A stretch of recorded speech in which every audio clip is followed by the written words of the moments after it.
Penis. Welcome to, Why are you the way that you are? welcome to Smalltalk episode 53. This is the Smallville retrospective podcast here on the channel. I'm one third of your co-host. My name is Ryan Cam. Thank you all so much for tuning in. Boy, howdy, these were some tough episodes to sit through, but we sat through them and we're here to talk about it. First up, my co-host from 3D Movie Cinema is Jacob Collins. Jacob, how are you? I'm doing fantastic, I'm doing better than Matt, okay? Because Matt, he's just wearing a plain white shirt. It just looks like he woke up out of bed and he just like with his everyday life, he's like, well, You're what else do I have wearing to do but a watch plain white Smallville? shirt. Like, what are you on about? You're wearing a plain white shirt. I'm wearing a gray shirt, thank you very much. It's close. It's close. You're in the ballpark, but Matt Wyatt, how are you? I'm doing good. I just turned 32 about a week ago, so yeah, it was fun, and yeah, I'm looking forward to Old getting into man. these three episodes. I know you guys are not looking forward to this because I before we started recording, you got a lot to say about these episodes. It's like having hemorrhoids and you don't want to have them, but you know they're on your ass and you have to They're deal with not it. fun. They're not fun. Just imagine. Just know it. You have to take a shit. It hurts like hell. But happy belated birthday to Matt. You are Happy birthday, Matt. Thanks, man. hope you had a great day. And I'm yeah, with sending you that, a male stripper later, I buddy. was going to sing "Old Man, Look at My Life" by Neil Young, but on that note, I don't think that would fit. So He's gonna be looking at some life whenever he sees that old man with his balls in his face. let's get God. these three episodes out of the way, starting off with season 7, episode 5, called Action.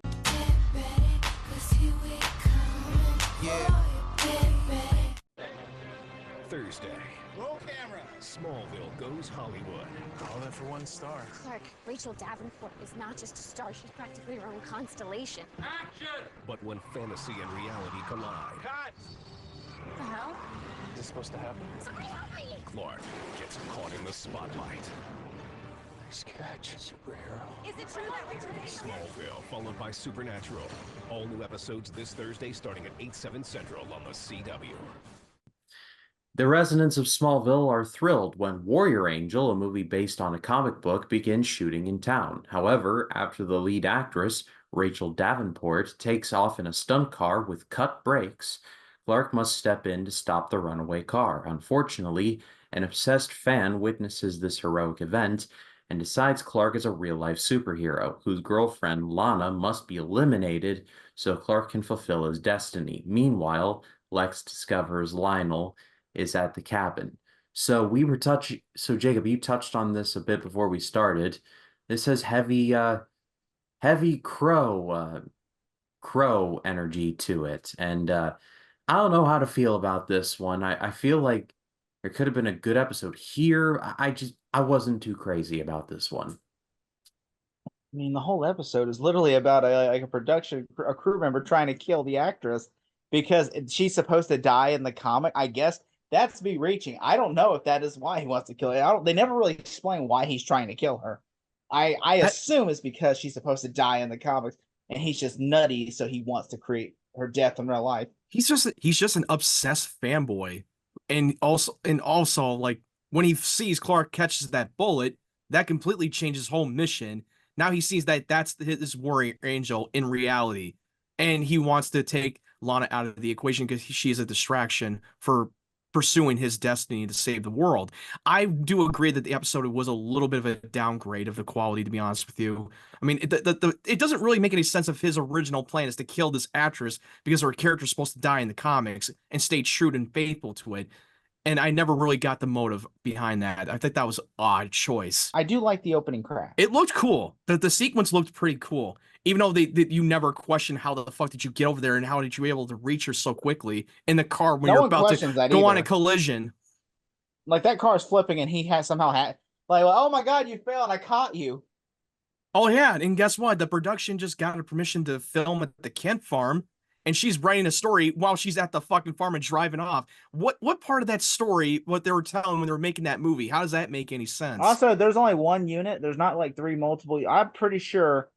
I've never been on a film set, but I'm pretty sure that there are more units than that. They're I putting mean, multiple. but dude, like how much money you're gonna spend on when you're doing like a TV within a movie ish? Like how much can you have to make it so authentic? Also, doesn't it feel like the guest star, which is Maya, she's a musician, Maya, doesn't I it feel like remember. she overshadows the episode a little bit? The thing that bothered me a little bit about it bothered me about that opening sequence is that like how was this assistant director able to like get away with this? Like, did somebody must have seen him like tampering with the brakes and be like, dude, what are you doing with the car there? Like someone somewhere must have seen something and like raised the flag on it, but apparently not. And I will say, like, we just experienced all the real life tragedy with the Rush shooting.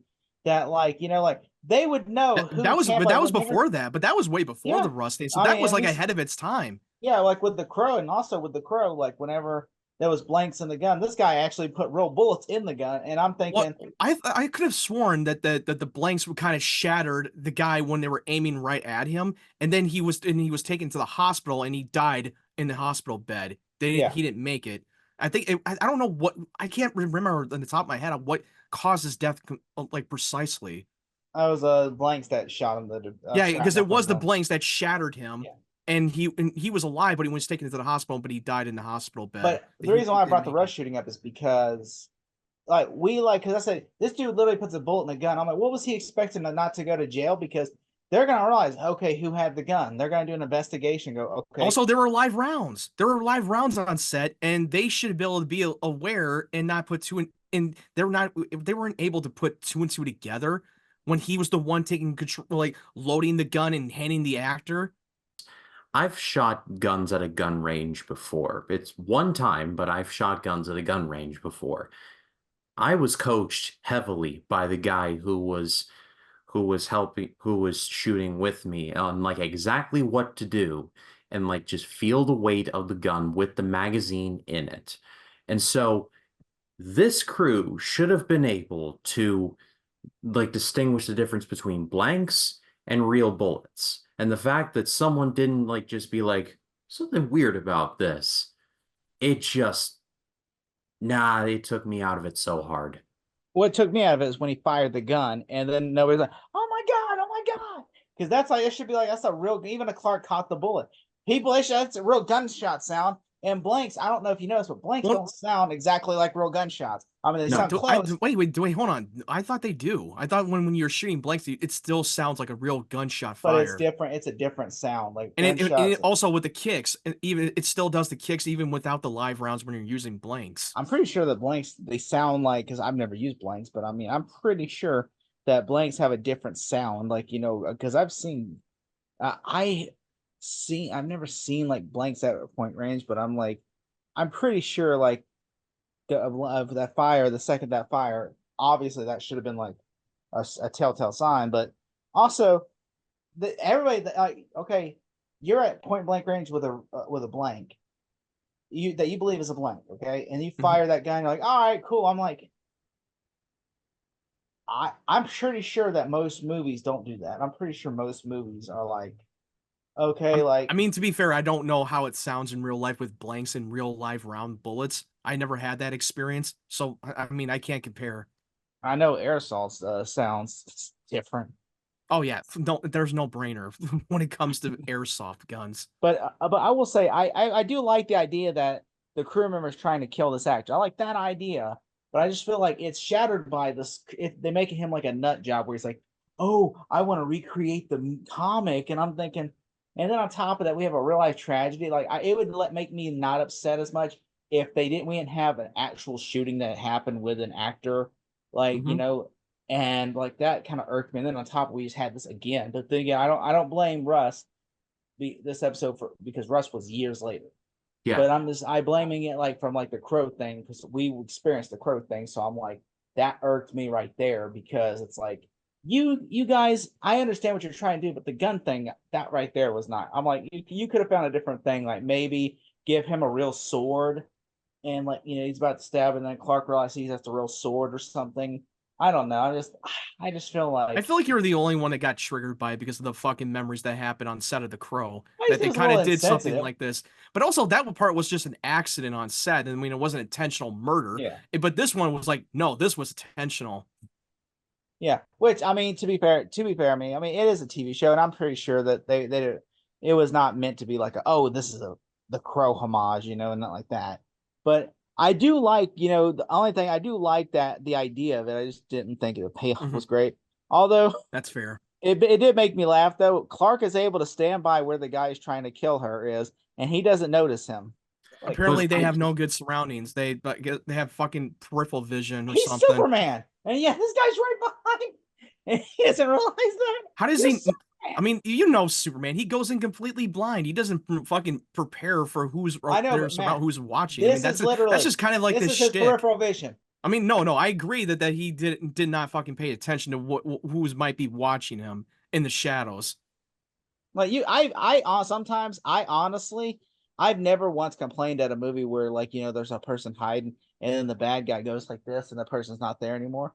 I don't get complained about that because I'm like I can understand like you feel like somebody's watching you, and so you have that second sense like am I being watched, and you want to look around and make sure you're not being watched. I get that, but then to just you count a bullet and then you as an alien should notice that okay I think somebody's right there. He literally opened his hand in Yeah, plain what is- fucking view. Like, what the hell was he think? Why are you doing that? Yeah. Also, let me ask you this: what do you think about the Lionel Luthor being basically being inspired by Misery, where he's just being held captive by a lunatic? Misery was definitely in the Blockbuster Hall this week, but I wanted to ask you guys, the woman that kidnaps him, is this the same woman who thought that like Clark and Lex were her kids from No, a few no.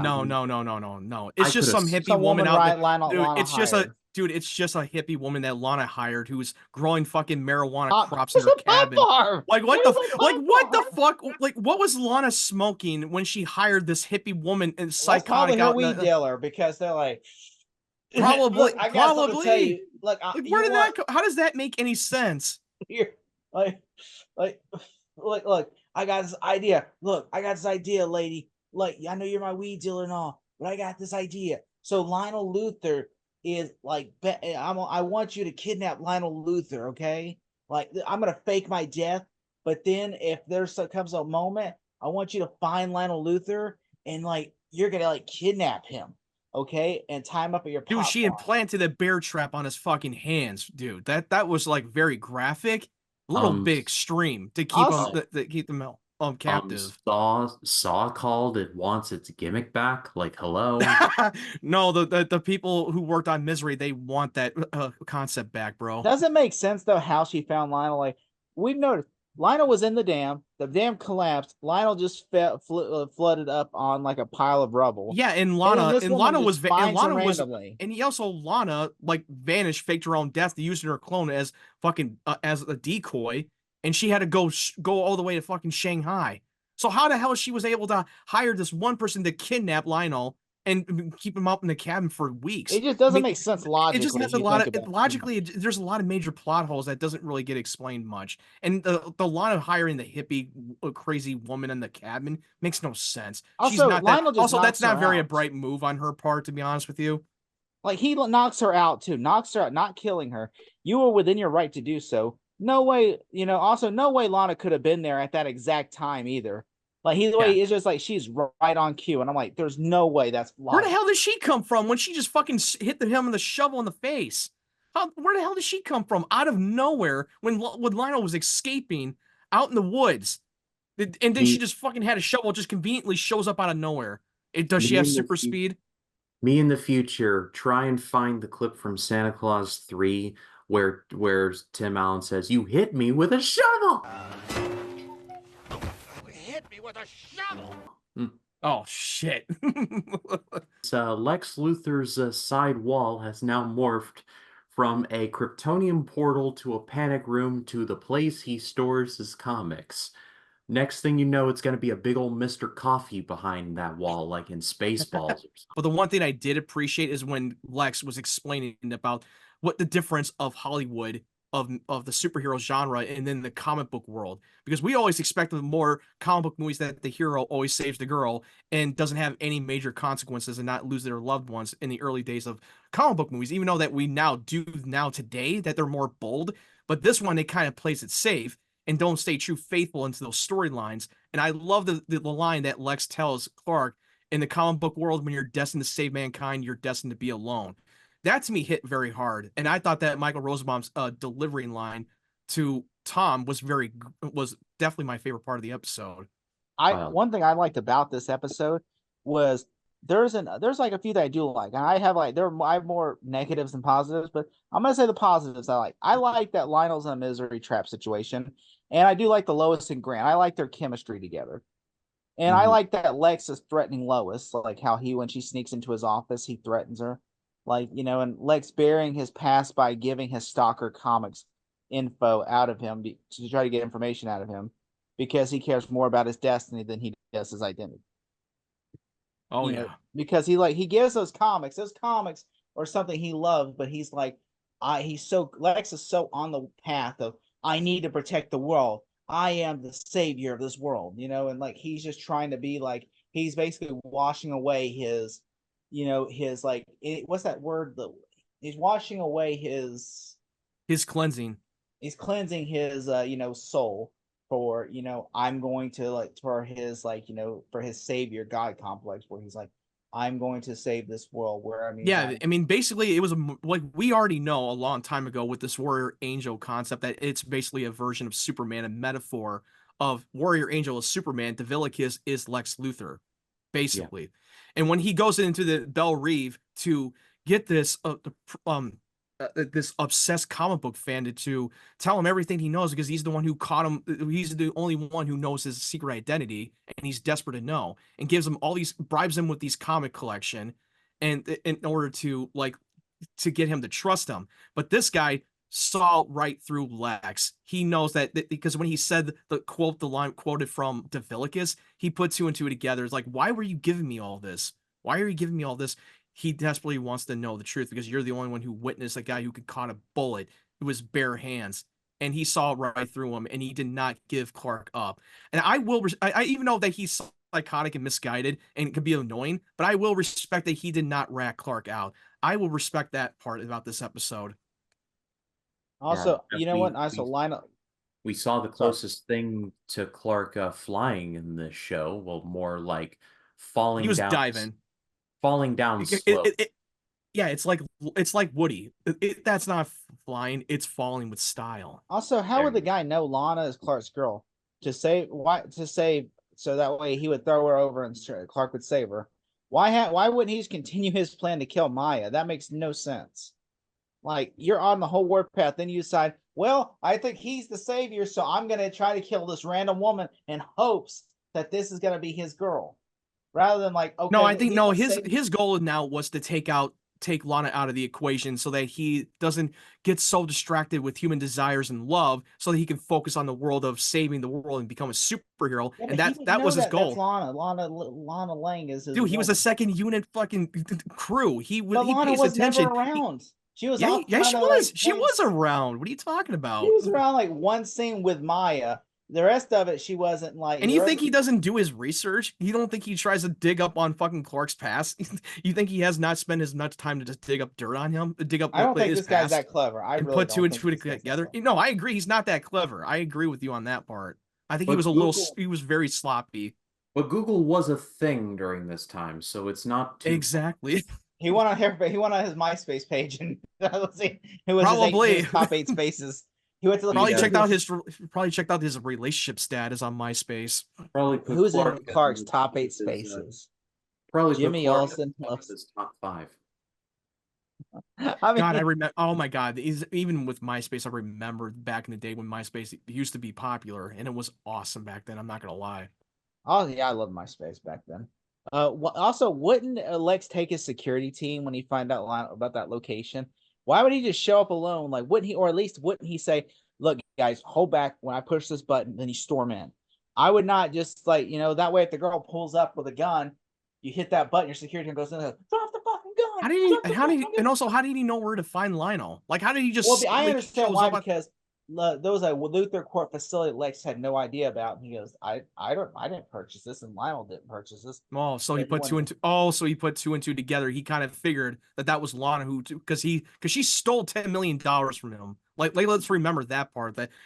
He kind of put two and two together, and he kind of was able to find the location where his dad is. That makes sense. Clark gets the red cape.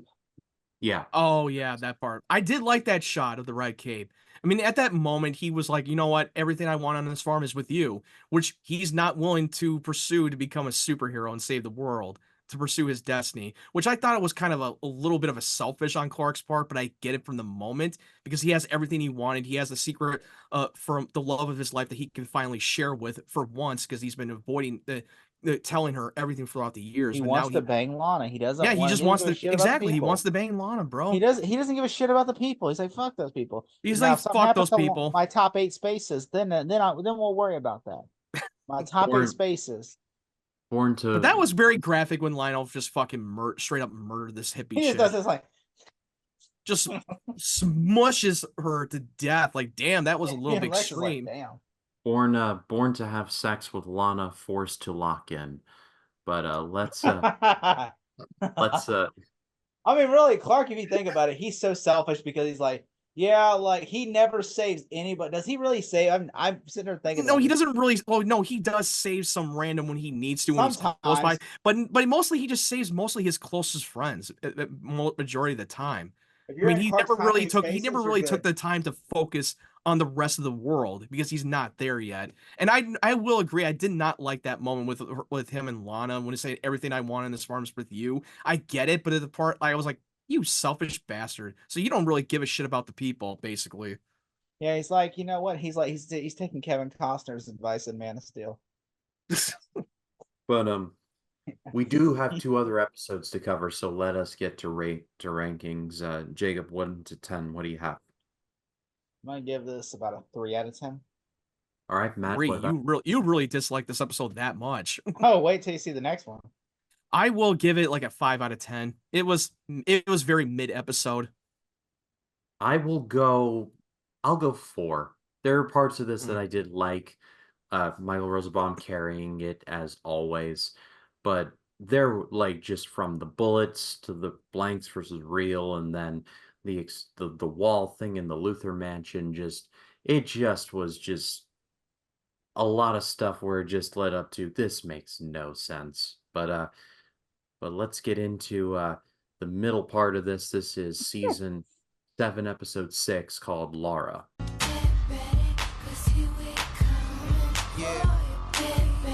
Thursday. Each step she takes. It's only a matter of time before you get found out. I don't have to listen to you. Could be her last.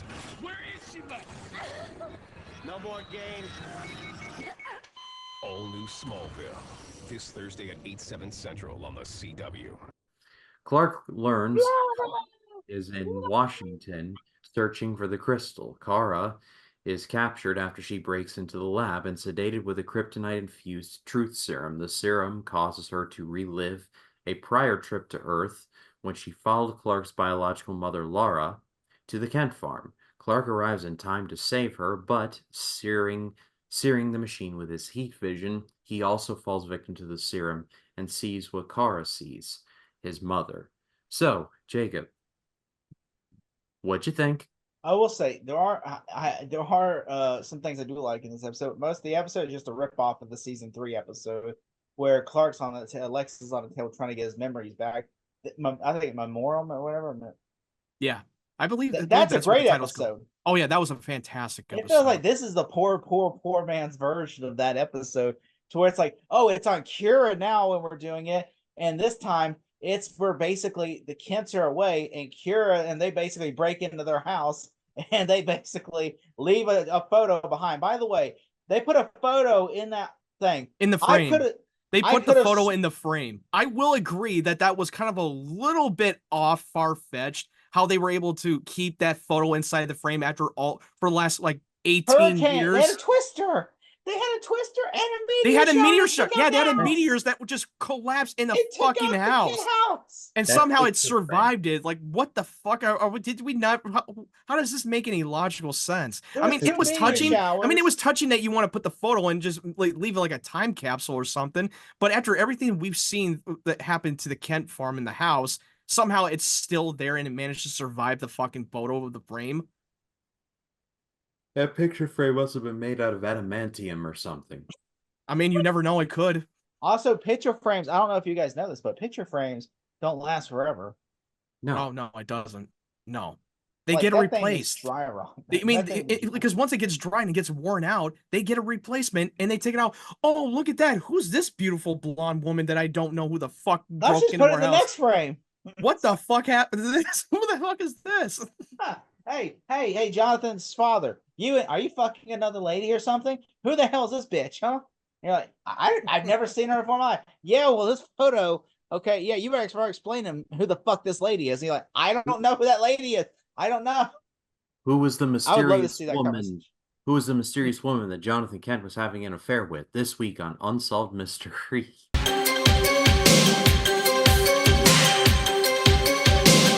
Be like the T-1000. It'd be like the T-1000 from Wayne's World. Have you seen this boy? By the way, I do like that they got Helen Slater, who played Supergirl in the movie. Oh Supergirl. yeah. To play That's the same Clark's mother. actress. Which it was another passing of the torch of the Supergirl to this new Supergirl. Yeah, that was I mean, nice. I like the opening of Krypton being destroyed. I thought that was really great. Oh yeah, That was because the best part of the episode by a lot. Oh yeah, because we got a little bit more of the flashback during the Krypton's destruction, and from what Kara mentioned earlier in the season, that they were in the middle of the Civil War with General Zod. So yeah, they were in the middle of a battlefield, and Krypton was on the verge of destroyed. And according to Sorrel, the portals got destroyed, so they can't escape to Earth. They can't. So he takes her on the ship and take her out of space before the destruction of Krypton has emerged. So we got a little bit more context who Zor-El is. And I do like the Lex and Kim Coates scenes, the government agent. I like that, especially whenever, like I said, I do like all the scenes that he has with Lex and everything. And I also like the scenes with Lex and Lionel at the end.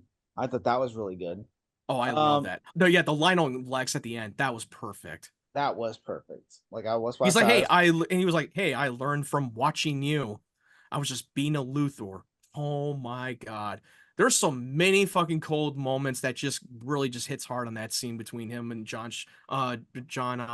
Glover. Yeah. Also, there's now time to read the list of shit I hated in this episode. Starting with Chloe and Jimmy's bullshit. Oh, where they're God. like, there's just Chloe's Jimmy bullshit of the week.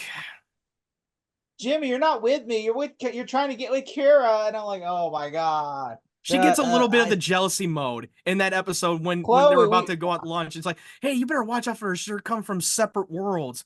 Kara's from Minnesota. It's not like she's from the other planet. Wink. Like I Also, cringed so hard at that. Like I. Oh my God, she got so instantly jealous when she sees Jimmy and Kara together. That's her. She plays the dick, jealous not her. girlfriend. No. She plays the jealous girlfriend in that episode. You broke up I with mean, look- him. If correct me Yeah. wrong. Yeah, you dumped him You dumped him. It wasn't the because you don't have the Like- balls to tell him that you're a meteor infected. Like Jan Levinson Gold from The Office has better standards than this woman. I mean, what did you expect? He's gonna I be love on the that, Ryan. I fucking love that. rebound. Also, there's no way someone that young would be trusted with classified info. And then later, it proves my point because solidifies my argument because that same person, Kira still. I'm sorry, let me rephrase this. There's no way that team in the lab that's like holding classified information, the one that Kira steals from at the bar. Mhm. There's no way he would that young of a guy. I don't care how young, how classified, how smart he is. There's no way that someone that young would be with that classified information. And that scene and later with Kira literally flirting with him to get his card solidifies my argument because literally this dude the first lady that smiles at him. Dude, she mystique him. She mystique him. Yes. And from X-Men. Never trust a woman, especially who's interested in you. Yes. And it just makes no sense why somebody like this. I know They they would would like not be 50-year-old trusted men. with getting that so much classified information and spill the beans whenever some Yeah. smoking hot girl just fucking flirts with you out of the blue and asking 20 questions about the aliens and the crystal that you're after. Like, what the fuck are you doing? Is that guy really that stupid? Is he willing to get shot? Well, I mean, I guess they really couldn't have any 50-year-olds, so they're I like, you guess know he what? just has a hard on for smoking hot models. Like he's so desperate to get laid. And I like how later he's like, "Yeah, I kind of figured he would do something." Like, I'm like, "Well, then why the fuck did you hire?" Like, he You just literally. fucking you baited him. You Why would literally you baited hire him. him if you know he's gonna literally give up classified information the first hottie he sees? That's your fault. It's not even his fault. That's your fault for hiring. It's Agent Carter's fault for being stupid. But at the same time, it's Word. kind of smart because he kind of knew that it has a weakness that he would fall for this bullshit and then just use as a bait to trap her. In the words of the wise philosopher DJ Khaled, congratulations, you've played yourself. Also, did y'all notice that this is like just a small, tiny nitpick? It's not even really doing the. It's just. Did you notice that whenever there's like the person announces Lex is entering the building, it's literally walking in the room right now. I'm like, I would fire that lady. Lex Luthor is entering the building, and then he's walking right in the like. What if there's a shooter? The shooter's entering the building. Oh shit! He I just mean, like, walks right in. He just walks right into the lab. wait until he's like in the parking lot to announce he's It's like, coming in the hey, building. he's like, I don't give a fuck if you're Lex Luthor, but you don't have that kind of power to enter in this fucking secret facility just like that. I don't give a fuck if you're a billionaire. Yeah. Also, I'm happy that Lana is starting a foundation that's helping mutated infected people, but I'm not happy that the name would later be used for a real life terrorist organization. And rewatching this kind of makes you think if you have never seen the show and you've only known what's the real world, you're also this thing you're kind of rewatching this makes you think that is Lana starting or inspiring a terrorist organization?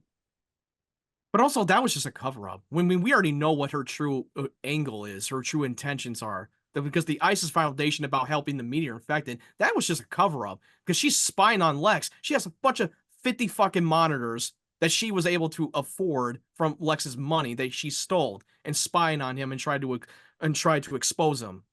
Also, there's no way these bars or labs don't have cameras. Like Kira's able just to go break into this lab, or she's able to she's able to harass the employee at the bar and everything. And also, But then she stole his key card off of his wallet, snagged it up his wallet, and sneak in with a key card.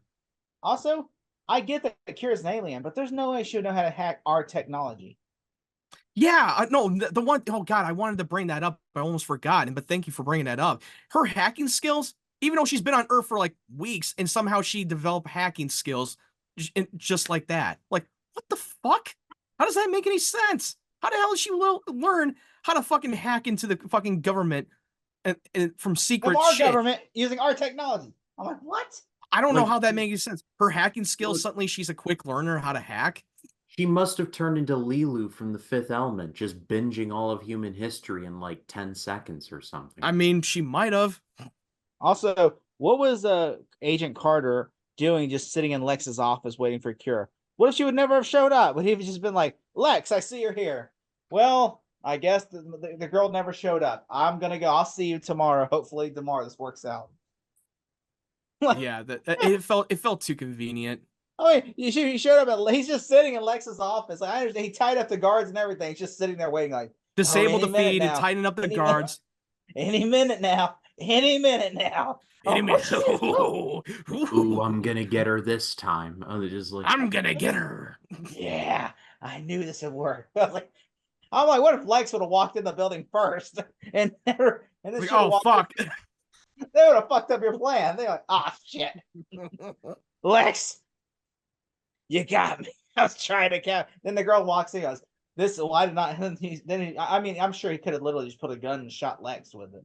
And True. then literally just, But also he tranked them. I mean, he only did is just use a fucking tranquilizer gun on them, on the guards, including Lex. At first, I thought he was actually going to shoot him and kill him with live bullets for a moment. Did you believe that he would have shot him with bullets, but you didn't know that was a tranquilizer? Yeah. Also, there's another problem I had. There's no way Lana should have been able to see Kira because the cameras went blank before Kira got there. Well, she developed hacking skills too. Like, how the hell, where she picked that up from? Also, there's no way they should have sent Clark to the Kents where he randomly crashed into the field either. Like literally, they literally saying, "Oh, this is where he's gonna crash." From what I understand, he crashed into the field randomly as the Kents were driving by. This was not predetermined. If that was so, he would have crashed right into their field. He did not crash right into the field. He crashed to a random field. No, you're right about that. No, you were right about that. That is a good point. That he didn't crash into the Kent farm. He just crashed into a random field that they happily just drove by during when the meteor struck. Just like what? It just seems like every time. I'm sorry. I just wish they could have handled. They should have handled it a little bit better. I mean, I understand. I'm not bothered by the point that they were chosen to be Clark's family, but they should have just handled it better of how they should have landed in the field. I wish that the writers would have thought that through when they made the show, instead of just coming up with on the fly. It's kind of like an Amazing Spider-Man, how Peter Parker was meant to be. Oh, the Amazing Spider-Man destined to be 2. bitten by Spider-Man. Because his DNA, why he's the only one who got bit and didn't die from the radioactive spider, because it's from Richard Parker's DNA. How does that make any fucking sense? It'd be like someone didn't saying get you were that. destined to become Batman, Bruce. Yeah, it's kind of like he was destined to, shot. because when Peter Parker was not destined to be Spider-Man, he just happened to chose to be Spider-Man. He out of nowhere got bit and got these abilities, but he decided to put on that mask because of honoring his uncle's wishes by taking the responsibility for his gifts. And that was the beauty part about Spider-Man, is that he wasn't destined to be a hero. It's just something he chose to be a hero.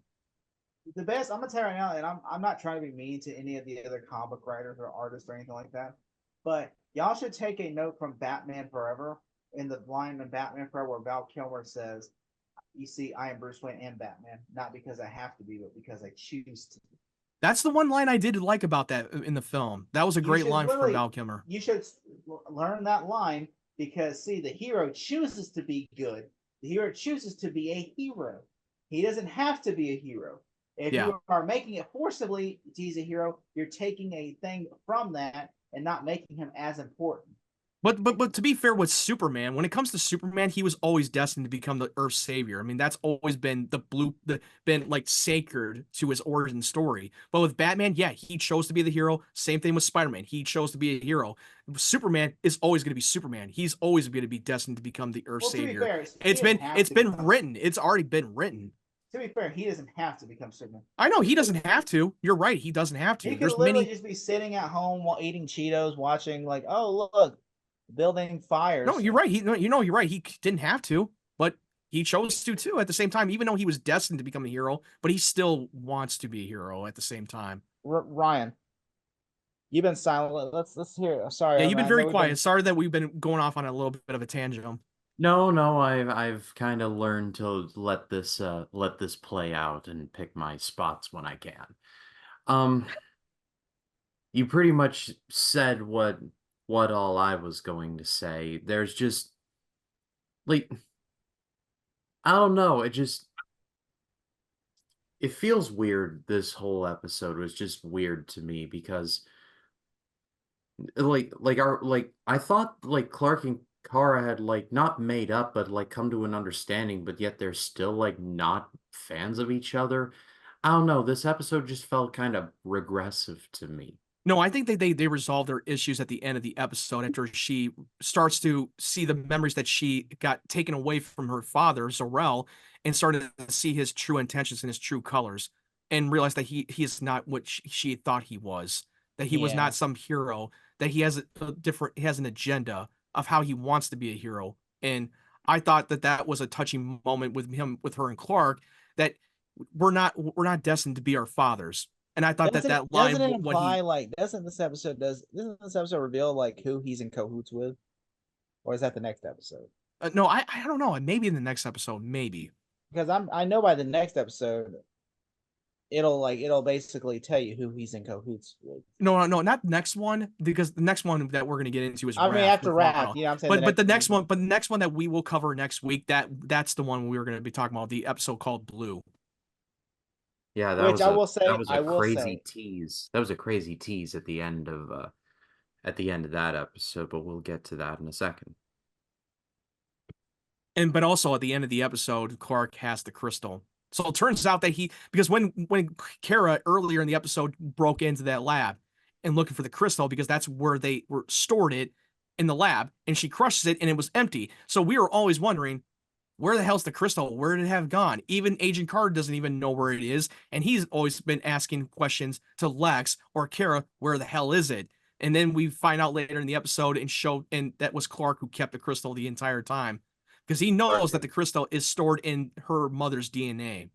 Clark was like Nikocado Avocado, 2 steps ahead. But let's But I will say that I love the casting choice of Laura. I thought Helen Slater really crushed the role in playing the character. I thought she was a delightful character to see, that we got a chance to know her. But and even Clark didn't really, he knew a lot more about Jarrell and his father, but he didn't know about his mother, and he got a little bit of a glimpse of who she was. Yeah. But let's go to ratings. Jacob, what do you got? I am going to give this a 4 out of 10. Okay. Matt, what about you? I thought this episode was okay. I mean, I know it has a lot of flaws that we can all nitpick and bitch about, but I thought it was just like, give it like a 6 out of 10 for me. It's not bad, but it's not perfect. I had a lot of issues just as much as you guys have. This is Matt's expression of it, like in the episode. Glug, glug, glug, glug. You would like that a lot.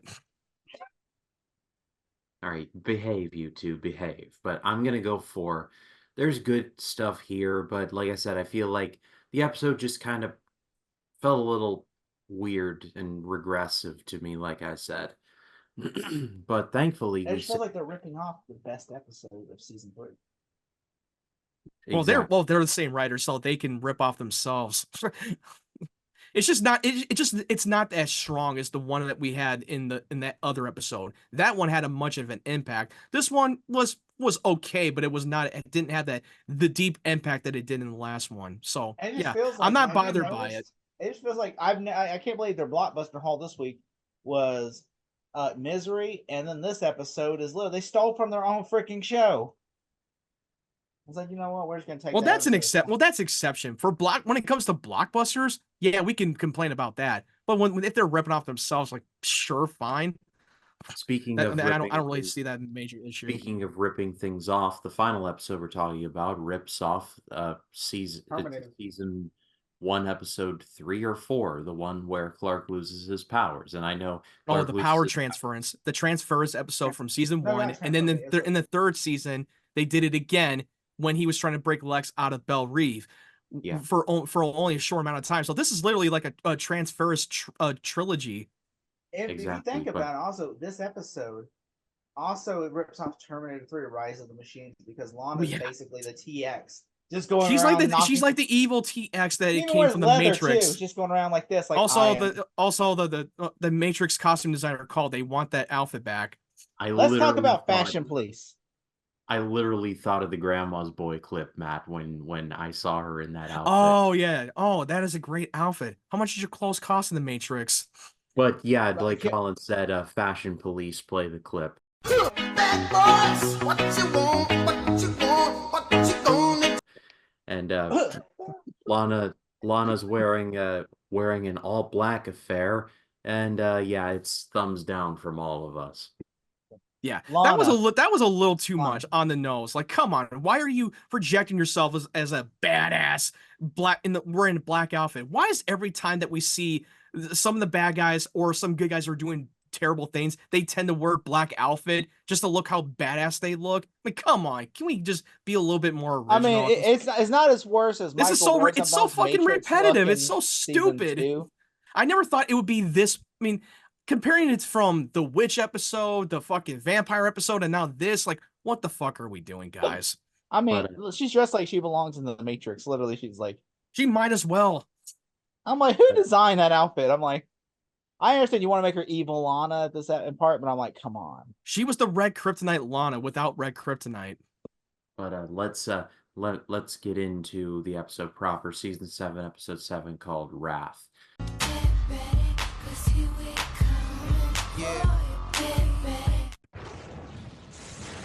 Thursday. Lana, was an accident. She has my abilities. Absolute power. She is a deeply disturbed young woman. Corrupts absolutely. You really don't know what Lana's after, do you? The only way to really stop Lex is to take him down. If you kill me, you lose Clark forever. I'll get over it. Smallville, followed by Supernatural. All new episodes this Thursday starting at 8/7 Central on the CW. Kryptonite and high voltage mix during a lightning storm, causing Lana to absorb Clark's powers.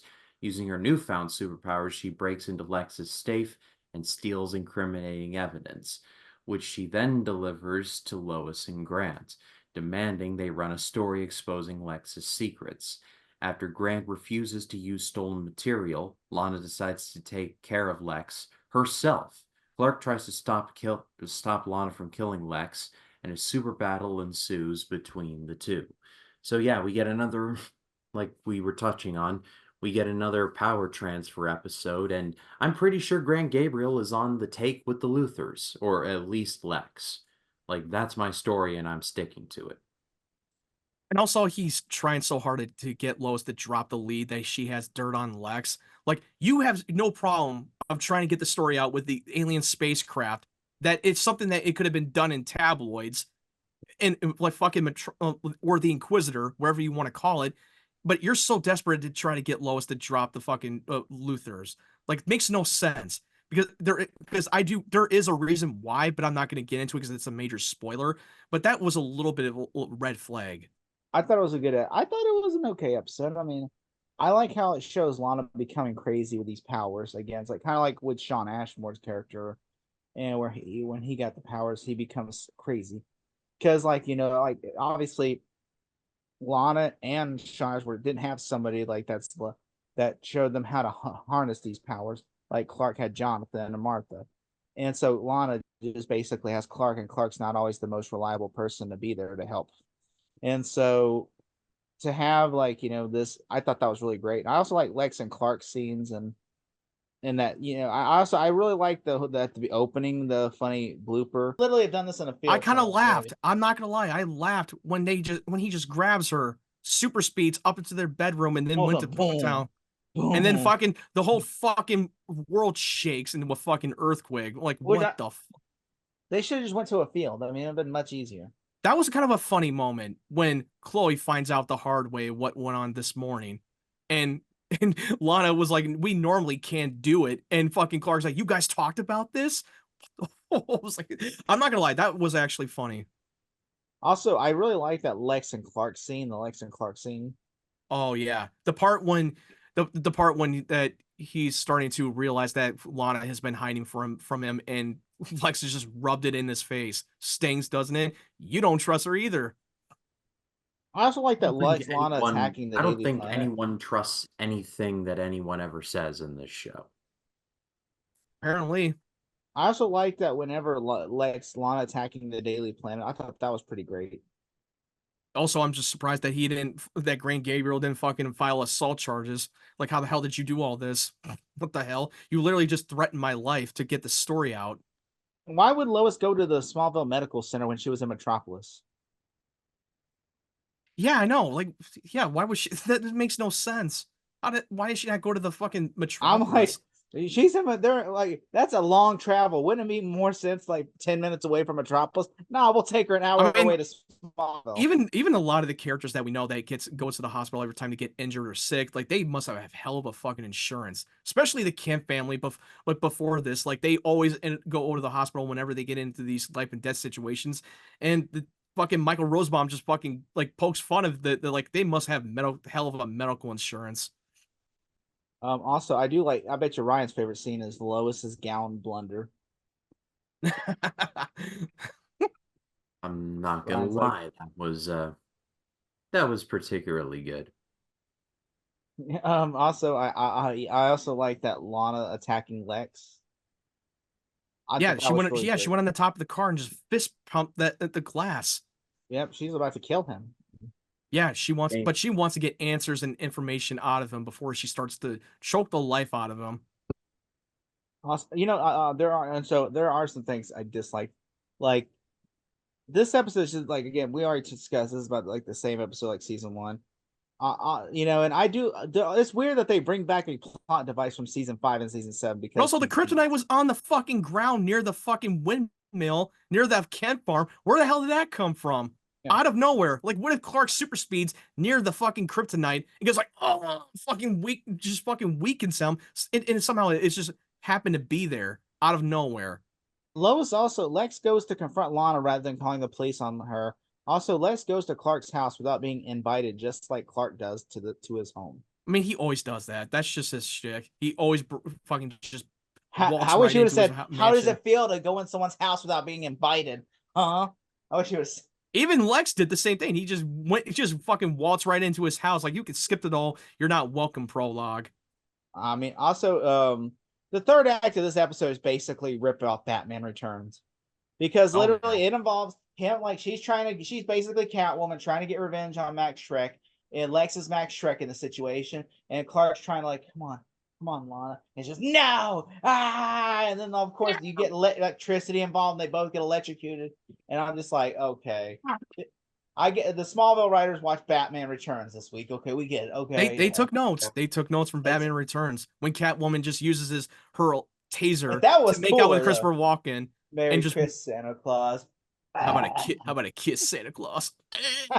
As they're making out and they're getting fucking electrocuted. That, to me, I always said that is like the coolest moment of that movie. Whenever she's just like, that was so extreme, and she survived it. She still survived that shit while he got fried. Man, which I mean, you can never outdo Michelle Pfeiffer. But if for now, what we found out that Lex has been tracking aliens, and he has an own agenda to try to his own way of saving the world. But also the tube from the fucking metallic liquid and near the kryptonite, and it's the same. And they mentioned that the dust turned into liquid, which it's the same like dust that like the one that got the that device, that brain interactive construct thing that came from the ship that got torn, that got broken apart in season 6.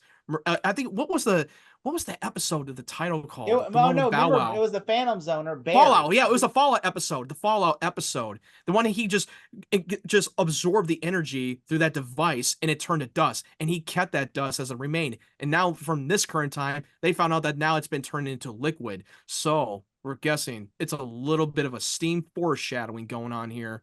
What do you think's gonna happen with the black goo, Ryan? I thought they established it was blue goo, but regardless, it's going to be a Venom situation, and that woman just got possessed. Yeah. Venom. Knock, knock, the devil in. But all of a sudden, Clark's going to be like this, like, 8 o'clock. We need to take dots. I need you to kill Lex. Come on. Let's eat them. On my planet, I'm kind of a loser. Like you, Clark. But I like you, Clark. Like, whoa! Now Oh, Venom! We are Venom!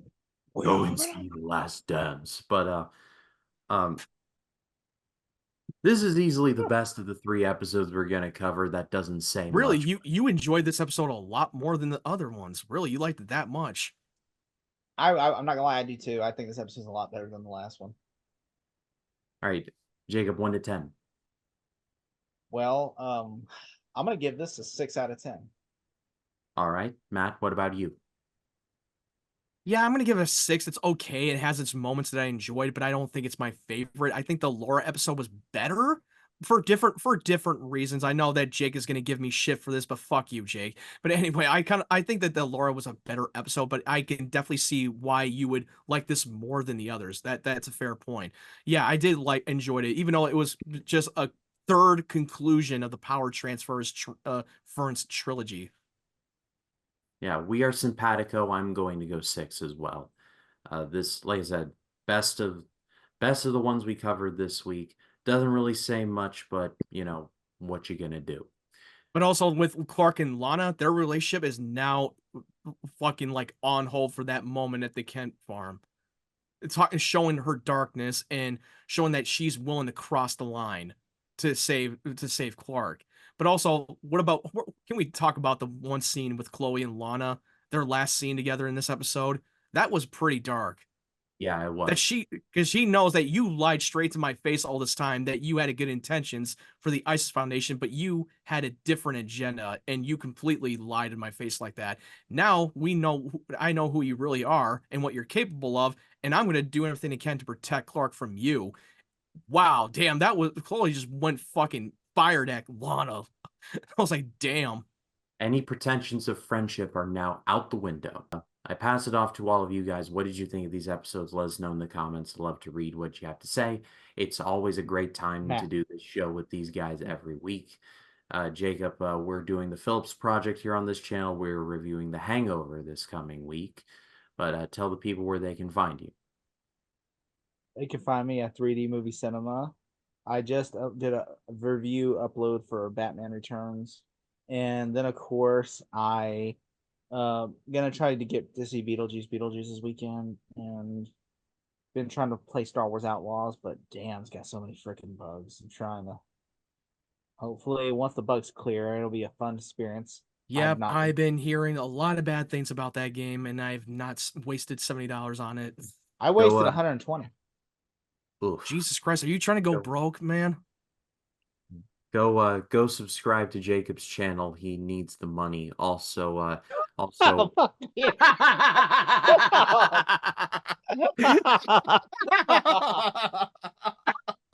It's like, go to subscribe to Jay. He needs the money because he spends on shit that he doesn't need. I mean, this is coming from. I am the same guy who bought $100 for what's that called? The pirate For Sea of Thieves. Oh, stole and you got refunded, but you got refunded for that. Yeah, I bought $100 for Skull and Bones. That game, I was the biggest fucking ripoff of my life. Like, I got a refund, and I'm like, I never thought that PlayStation would refund people whenever they buy on that digital. bad of a game.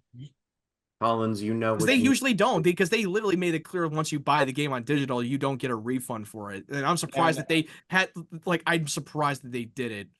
No, Collins, well, now there's a lot of shitty developers. Collins, it's time to start an OnlyFans now. You got to find some way to pay for. Have you ever become a male gigolo? I'm gonna be like, dude. That's a quote from a friend of mine. That's a quote from a friend of mine, not my quote. He's gonna become a gigolo. Now it's time. Yeah, it's time to start doing porn, I guess now. Subscribe to Jacob's channel. He does his flipper trick over there. See my French flipper? But Matt, my nose will be the French tickler. Tell the people where they can find you, Matt. Yeah, go and subscribe to my channel. I just recently uploaded Beetlejuice. It's up on my channel. There's still a few videos that I need to start editing because I recorded 3 videos. The one movie that came out recently, Blink Twice. I recorded Abigail review and the Bike Riders. I will do my best to try to edit a few of them as much as I can. So, and my goal is to reach 500 subscribers. So help me get to that number. And yeah, follow my social media links in the link tree down in the description below. And I've been playing a couple of games lately because I know I haven't been reviewing movies lately because I've been playing a couple of games that came out recent called Black Myth Wukong, which that game is fucking amazing so far. And Warhammer Space Marines 2. I enjoy that a lot. It's so good. But both of their links are in the description. Go give them a subscribe. The Phillips Project is ongoing. Jacob and I are going to be talking about The Hangover a little later this week. With a special guest, Stephanie from I'll Buy the Popcorn. Oh, very good. Well, that'll be coming up a little later this week. And the 1999 project rolls on. And also, I'll share this when it goes live, but I did a Friday the 13th ranking over on the Wolfman's YouTube channel, and so I'll be sharing that out when it goes live. It should be up by the time that this goes. But for Matt Wyatt, for Jacob Collins, my name is Ryan Cam. For Truth, for Justice, for the American Way, always hold on to Smallville. We will see you next week. Y'all take care.